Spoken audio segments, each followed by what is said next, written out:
Hello friends, welcome back to my channel. তো বন্ধুরা, finally আমি এখন এমন একটা ছবি নিয়ে কথা বলবো। এমন বলার কারণ, প্রায় 1 বছর হয়ে গেছে ছবিটা, মানে 1 বছরেরও বেশি সময় হয়ে গেছে। সেই ছবিটা নিয়ে আমি এখন কথা বলবো। ছবিটার নাম হচ্ছে উৎসব। এটা বাংলাদেশি একটা ছবি। ছবিটা মুক্তি পেয়েছিল 2025-এ ঈদুল আজহাতে, এবং অনেকদিন আগেই ওটিটি রিলিজ হয়ে গেছে। আমার দেখা হয়ে ওঠেনি, ফাইনালি দেখলাম। অ্যাকচুয়ালি এই সময় দাঁড়িয়ে যেটা হয়, যেটা রিয়েল ফ্যাক্ট আর কি, যে বাংলাদেশের ছবি আমাদের কলকাতাতে থিয়েটারিক্যাল রিলিজ হয় না। ঠিক আছে, সেটা আগে হতো, কিছু বছর আগে সেটা হতো, বাট ইদানিং কালে সেটা আর হয় না কিছু সমস্যার কারণে। এখন আমাদের জাস্ট ওই ওটিটি রিলিজটার জন্য ওয়েট করে থাকতে হয়। তবে ওটিটি রিলিজ অনেক আগে হয়ে গেছিল, আমার দেখা দেখা হয়ে ওঠেনি। অ্যাকচুয়ালি হঠাৎ করে মনে পড়লো, এই সময় দাঁড়িয়ে খুব একটা বেশি আপডেট নেই, খুব একটা বেশি কন্টেন্ট নেই। তাই মনে হলো যে, হঠাৎ মনে পড়লো যে উৎসব বলে একটা বাংলাদেশি ছবি মুক্তি পেয়েছিল, সেটা রিভিউ হয়নি। এবং বাংলাদেশ থেকে অনেক ভালো ভালো প্রতিক্রিয়া আমরা পেয়েছি, অনেক ভালো রেসপন্স পেয়েছি, পজিটিভ রিভিউজ পেয়েছি। তো সেখান থেকে আমার হঠাৎ মনে পড়লো যে ছবিটার একটা রিভিউ করা যাক। এবং ছবিটা দেখার পরে সত্যি আমি এটা, মানে আমার একটা দোষ মনে করি যে এই ছবিটা কেন আমি রিভিউ করলাম না, আগে কেন রিভিউ করলাম না। এই ছবিটা একটা রিভিউ ডিজার্ভ করে, সিরিয়াসলি। মানে এমন একটা কাজ বা এমন একটা ছবি হয়েছে। তো যাই হোক, ফাইনালি কেমন হয়েছে ছবিটা, উৎসব ছবিটা, আমরা সেটা নিয়েই কথা বলবো। প্রথমত তোমাদেরকে বলে রাখি যে উৎসব এমন একটা ছবি ছিল বা এমন একটা কাজ ছিল, এটা 8 থেকে 80 সকলের জন্যই একটা দুর্দান্ত ছবি ছিল। মানে এটা মাস্ট ওয়াচ আমি বলতে পারি। ঠিক আছে, সকলেই এনজয় পাবে ছবিটা দেখে। এবং এই সময় দাঁড়িয়ে দেখো, যারা মাস ছবি দেখতে ভালোবাসো, যারা হার্ড কোর অ্যাকশন ছবি দেখতে ভালোবাসো, ব্রুটালিটি ভায়োলেন্স দেখতে ভালোবাসো, তাদের জন্য এই ছবিটা কিন্তু নয়। ঠিক আছে, এটা পুরো পুরো মানে একটা ফ্যামিলি ড্রামা বলতে পারো। একদমই আরবান সেন্ট্রিক একটা ছবি। শহর ভিত্তিক যে দর্শক রয়েছে বা ফ্যামিলি ওরিয়েন্টেড যারা ছবি দেখতে ভালোবাসেন, তাদের জন্য এটা এটা পারফেক্ট একটা মুভি হবে। ঠিক আছে, বাট হ্যাঁ, আমি এটাও বলতে চাই যে যারা মাস মাস ছবি দেখতে ভালোবাসেন, তারা এই ছবিটা একবার ট্রাই করতে পারেন। শুধুমাত্র একবার ট্রাই করুন। আর একটা কথা বলবো যে ধৈর্য ধরতে হবে। আমি এটা হয়তো উভয় পক্ষকেই বলতে পারি, যারা ফ্যামিলি ড্রামা দেখতে ভালোবাসেন, যারা মাস ছবি দেখতে ভালোবাসেন, উভয় পক্ষকেই আমি এটা বলবো যে একটু ধৈর্য ধরতে হবে সেকেন্ড হাফের জন্য, এন্ডিং এর জন্য। তাহলেই ছবিটা তোমাদের জন্য একদম 100% ওয়ার্ক করে যাবে।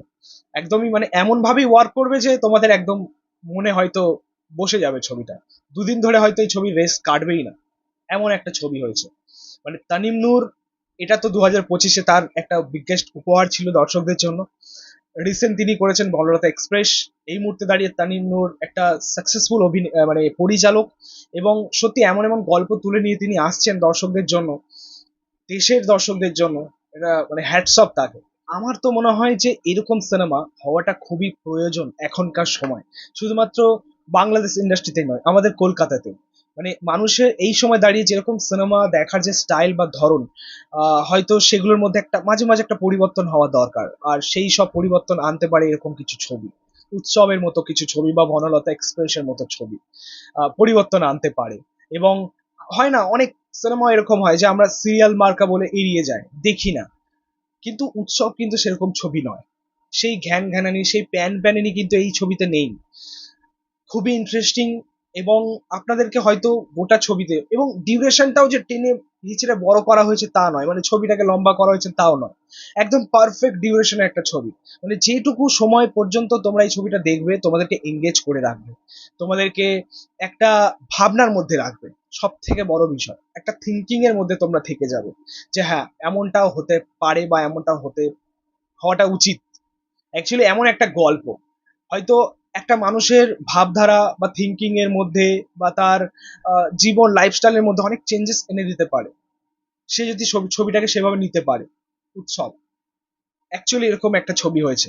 যদিও এই ছবিটা হলিউডের একটা প্রজেক্ট, যে ছবিটার নাম হচ্ছে এ ক্রিসমাস ক্যারল, সেখান থেকে ইন্সপায়ার্ড ছবির গল্পটা। সেটা ক্রিসমাস নিয়ে ছিল এবং এটা ছিল ঈদ, ঈদ নিয়ে, ঈদকে কেন্দ্র করে, যার জন্য ছবির নাম উৎসব। তবে ইন্সপায়ার্ড হলেও এটা কিন্তু একটা দামি ছবি, খুব মূল্যবান একটা ছবি সকলের জন্য। ঠিক আছে, এমন একটা গল্প তিনি নিয়ে এসেছেন, মানে তানিম নূর। আমার মনে হয় প্রত্যেকের দেখা উচিত ছবিটা। হ্যাঁ, একটা কথা যেটা আমি বলতে ভুলে গেছিলাম, তোমাদেরকে আগে বলে রাখি, সেটা হচ্ছে যে এই ছবিটা, উৎসব ছবিটা প্রথমত ওটিটি টার্গেট করেই বানানো হয়েছিল। ওটিটিতে রিলিজ দেওয়ার কথা ছিল, আমি এই আপডেটটা বাংলাদেশ থেকে পেয়েছি আর কি। বাট একদম শেষ পর্যায়ে এসে মেকার্সদের ভাবনা চিন্তার মধ্যে একটা পরিবর্তন আসে, তারা থিয়েটারিক্যাল রিলিজ দেয়, মানে একটা রিস্ক তারা নেয় যে 2 সপ্তাহ বা কিছুদিন তারা দেখবে, যদি ছবিটা ওয়ার্ক করে ভালো, না করলে তারা আবার ওটিটি রিলিজ দিয়ে দেবে। বাট এইভাবে যে ওয়ার্ক করে যাবে, মানে একটা সুপারহিটের থেকেও বেশি কিছু হয়ে যাবে, ব্লকবাস্টার বলতে পারো, এটা তাদের মানে তাদের ভাবনা চিন্তার বাইরে ছিল, মানে কল্পনার বাইরে ছিল আর। সো ফাইনাল রেজাল্টটা তোমাদের সামনেই। উৎসব কিরকম ছবি হয়েছে বা কেমন পারফরমেন্স করেছে সেটা তোমরা দেখেই নিয়েছো আশা করছি এতদিনে। এবার আমরা ছবির গল্পটা নিয়ে কথা বলি, তারপরে আমরা এই ছবিতে অনেক পজিটিভ দিক রয়েছে সেগুলো নিয়ে কথা বলবো। দেখো, ছবির গল্পটা এমন একটা গল্প, আমি আগে বললাম যে একটা মানুষের যেরকম থিঙ্কিং স্টাইল হয় বা ভাবধারা বা একটা লাইফস্টাইল যেরকম হয়, সেখানে একটা একটা পরিবর্তন এনে দিতে পারে যদি সে ছবিটাকে পজিটিভলি নিতে পারে, গল্পটাকে পজিটিভলি নিতে পারে, তাহলে হয়তো এটা বেশ পজিটিভ একটা ইম্প্যাক্ট ফেলতে পারে। ঠিক আছে, তো গল্পটা হচ্ছে যে একটি মানুষ তার জীবনে কিছু করে আসা ভুল, যেটা তার জীবনে একটা বিশাল পরিবর্তন এনে দিয়েছে, এবং সেটা অ্যাকচুয়ালি সে শেষ জীবনে এসে ফিল করতে পারে, এবং সেই ফিলটা সে নিয়ে থেকে করতে পারে না, বা সেই রিয়েলাইজেশনটা নিয়ে থেকে করতে পারে না, তাকে ফিলটা করানো হয়, তাকে রিয়েলাইজ করানো হয়। এবং এই ছবিতে কিছু ভূতের ভৌতিক এলিমেন্টস রয়েছে এবং কিছু ভূতের ব্যবহার রয়েছে। অ্যাকচুয়ালি তারাই তার লাইফে এসে, মানে এই যে চরিত্রটা প্লে করছেন আমাদের জাহিদ হাসান, যার ক্যারেক্টারটার নাম হচ্ছে জাহাঙ্গীর, তার জীবনে কিছু ভূত আসে এবং তাকে তার চোখে আঙুল দিয়ে দেখিয়ে দেওয়া হয় আর কি, যে সে আলটিমেটলি কি ভুলটা করে এসছেন এবং তার কি করা উচিত, কি করা উচিত ছিল, এই সমস্ত ভুলগুলো তাকে দেখিয়ে দেওয়া হচ্ছে। তারপরে সেই মানুষটার মধ্যে কিছু চেঞ্জেস আসে কিনা, আলটিমেটলি সে একজন ভালো মানুষ হয়ে উঠতে পারে কিনা, এই নিয়ে হচ্ছে ছবির গল্প।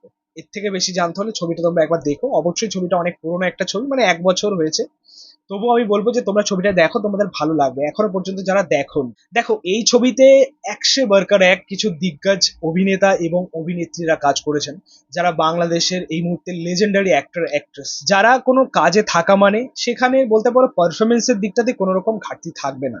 যেমন আমাদের চঞ্চল চৌধুরী, তারিক আনম খান, ইন্তেকাব দিনা, আফসানা মিমি, বা ওপি করিম, জাহিদ হাসান, এছাড়া এখনকার কিছু অভিনেতা অভিনেত্রীরা রয়েছেন, যেমন সৌম্যজ্যোতি, সে এখন একদমই নতুন বলতে পারো, এর আগে আমি বেশ কিছু নাটক দেখেছি।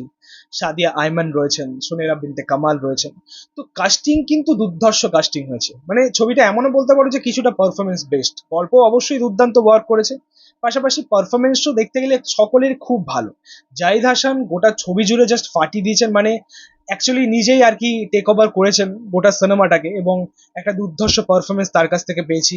যেমন কমেডি পার্টটা তিনি করেছেন, তেমনি তিনি ইমোশনাল পার্টটাতেও কাজ করেছেন, মানে অল ওভার তার কাজ নিয়ে কোনো কথা হবে না, অসম্ভব কাজ পেয়েছি। পাশাপাশি কিছু ছোট্ট চরিত্রে আমাদের জয়া এহসান, চঞ্চল চৌধুরী, বা আমাদের আফসানা মিমি এবং ওপি করিম, তারা খুব ভালো কাজ করেছেন। ইন্তেকাব দিনার অসম্ভব করেছেন, পারফরমেন্সের দিকে কারো কোনো রকম ঘাটতি ছিল না, সকলেই দুর্দান্ত। এবং এই যে ছবিটা আরো বেশি এনজয়েবল কেন হয় তোমাদেরকে বলছি, এই ছবিতে যাদেরকে মানে পুরনো যে সকল অভিনেতা এবং অভিনেত্রীদের নেওয়া হয়েছে, তারা ইন্ডাস্ট্রিতে একদমই এক্সপিরিয়েন্স, তারা অনেক কাজ করেছেন, তাদেরকে নিয়ে এই ছবিতে কিন্তু বেশ কিছু পোক করা হয়েছে, বেশ কিছু খিল্লি করা হয়েছে, খিল্লি ওড়ানো হয়েছে, সেগুলো কিন্তু বেশ ওয়ার্ক করেছে। তাদের পুরনো কিছু ছবির সাথে তাদের কিছু অ্যাক্টিং এর রেফারেন্স রাখা হয়েছে, মানে তারা যেরকম অ্যাক্ট করে, হ্যাঁ, মানে জয়া আহসান যেরকম, বা আফসানা মিম যেরকম, বা জাহিদ হাসান যেরকম, বা ওপি করিম যেরকম, বা চঞ্চল চৌধুরী যেরকম, মানে এই যে বিষয়গুলো তাদেরকে যে নিয়ে যে খিল্লি বা পোক করা হয়েছে, সেগুলো কিন্তু ওয়ার্ক করছে, বেশ ভালো লাগছে। এবং পাশাপাশি কিছু কমেডি যেগুলো বেশ ভালো ওয়ার্ক করে ছবির মধ্যে। ঠিক আছে, জাহিদ হাসান, চঞ্চল চৌধুরী, তারা বেশ ভালো হ্যান্ডেল করে বিষয়গুলোকে, মানে অ্যাকচুয়ালি মানুষ এনজয় করতে পারবে, মানুষ হাসতে পারবে, এমন কিছু কমেডি আমরা পেয়েছি। ছাড়া অবশ্যই ছবির যে ইমোশন দিকটা রয়েছে সেটাও দুর্দান্ত ভাবে ওয়ার্ক করেছে, এবং সেখানে অবশ্যই আমাদের জাহিদ হাসানকে এগিয়ে রাখতে হয়। তার পারফরমেন্স দিয়ে তিনি দারুণ একটা মানে ওই ইমোশনাল সিনগুলোকে ফুটিয়ে তুলেছিলেন আর কি। এবং সেটা আমার মনে হয় দর্শককে এন্ডিং অবধি ওয়েট করতে হবে, দর্শক রিয়েলাইজ করতে পারে, দর্শক কানেক্ট করতে পারবে, এমন কিছু সিনস রয়েছে আর কি। একদম শেষের যে এন্ডিংটা ছিল ওটা একটা অন্যরকম সিন ছিল। সিনটা ছিল যে জাহিদ হাসান, তার যে রোলটা ছিল জাহাঙ্গীর, তার এক্স ওয়াইফ আফসানা মিমির সাথে মানে একটা দেখার পোর্শন ছিল, মানে শুধু চোখের দেখা, কথা বলা নয়, ওই চোখের দেখা দেখে তার যে মেয়ে, তার মেয়েকে নিয়ে দরজায় ঢুকে যাচ্ছে। ঠিক আছে, ওই যে গোটা সিনটা, তারপরেই সিনেমাটা শেষ হচ্ছে আর কি। ভাই ওটা অন্যরকম একটা ফিলিংস ছিল আর কি, দুর্ধর্ষ ওয়ার্ক করেছে। এছাড়া ছবির মধ্যে সাদিয়া আইম্যান এবং সৌম্যজ্যোতি দুজনেই কিন্তু অসম্ভব পারফরমেন্স দিয়েছেন।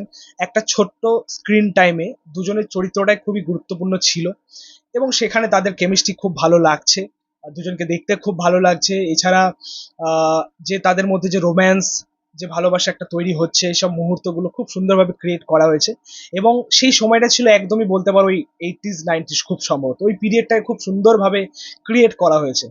তখনকার সময়টাকে, তখনকার ড্রেস আপ বা তখনকার ওই যে সিডি ক্যাসেট, তখনকার সিনেমার কিছু নাম, ওই যে পিরিয়ডটাকে খুব সুন্দরভাবে তুলে ধরা হয়েছে। মানে ওয়ার্ল্ড ডিজাইন বলো বা সেট ডিজাইন, বেশ ভালো লাগে। তখনকার প্রেম, তখনকার ভালোবাসা, সেই সব জিনিসগুলো বেশ ভালো গেছে সেটা। এবং ছবির গানগুলো খুব ভালো হয়েছে। তার মধ্যে তুমি এবং ধূসর মন, এই দুটো গান কিন্তু খুব ভালো ওয়ার্ক করেছে এবং প্লেসমেন্টটাও খুব সুন্দর ছিল।